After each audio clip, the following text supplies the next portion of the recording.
And panoodin nyo mga lods, isang lalaki umakyat sa taas ng poste ng antena. Ayan, napakataas na mga lods. So, ayan, isusum ko mga lod, isusum ko para medyo makita nyo talaga. Ayan po. Yan, isang lalaki.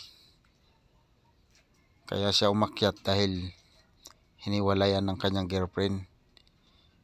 Malapit na ang February 14. So, ayan.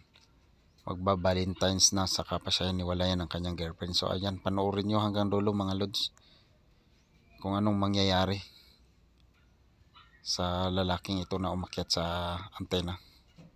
So, ayan mga lods. Napakataas ng antena na yan.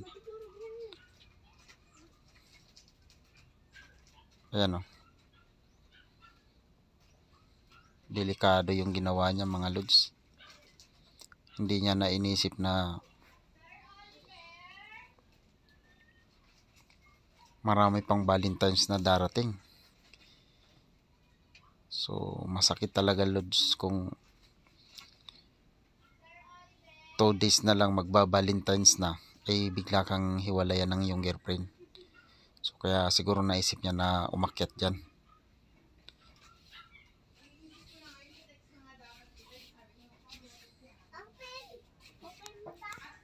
Ayan mga lods, tingnan nyo. Parang unti-unti na siyang bumababa. Siguro naisipan na niya na sayang ang buhay niya. Dahil sa pagkakalam ko nito mga lods, nakapagpa-reserve na daw to sa Sugo. Tapos biglang hiniwalayan ng kanyang girlfriend.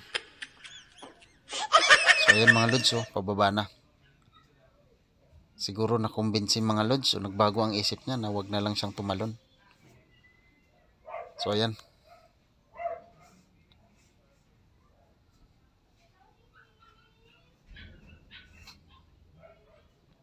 Ayun mga lods, panoodin nyo hanggang dulo yung video mga lods kung anong mangyayari. Kung tatalon to o hindi, kasi ayun, parang bumababa na siya mga lods.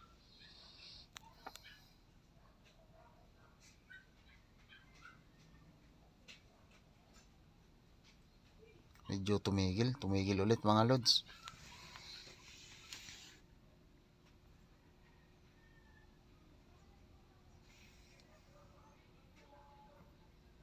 Ayan mga lods. Ay, may saan ka galing May nabidyohan ako may lalaki, parang gustong tumalon. Baliw, nadaanan ko yan. Galing ako dyan sa likod. Nag-aayos lang yan sila ng antena ata, ng barangay. Ay, nag-aayos lang ba yan? Visit Oo. Ang akala ko tatalon kasi walang ka-Valentine's. Nag-aayos lang pala yan. Diyan ka pala galing. Nadaanan mo yan? Oo, nadaanan ko. Ay, visit. Akala ko tatalon eh.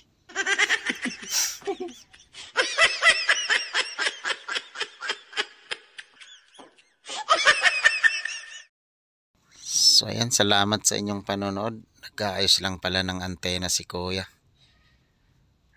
Akala ko dahil walang ka-Valentine's ngayong darating na February 14, nag-aayos lang pala.